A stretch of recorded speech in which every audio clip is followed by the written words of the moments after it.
RMN Davao. Listen win. Listen win.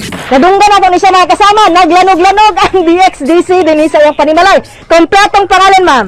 Ay, pangalan ko si Karen Jane Lavador, taga Barangay 9A, Purok 6, Barrio Tubigon. Oo, ma'am. Si ma'am pila kabuk ang imong anak, ma'am.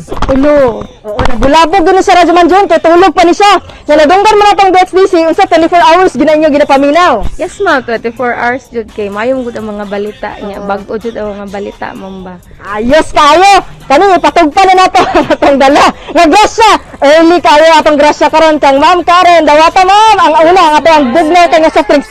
O, ang atong init kayo nga manok. Bugnaw, dili? Bugnaw kayo. Bugnaw kayo. Bugnaw pa, para po sa panahon Bugnaw gahapon. kayo. Salamat kaayo sa daghang grasya na gihatag ninyo sa MUA DXDC RMN Davao. Wow, hada yung mga silingan nga mamina pod. Sa mga silingan, shout out muna taga Barangay Tubigon, paminaw mo sa DXDC para kamo na po sunod makadawat og grasya gikan kanila. Kawan si Radyoman Irene Lumusbog. Kini si Radyoman ay ni Ginita Tatak RMN. RMN Davao. Listen win. Listen win.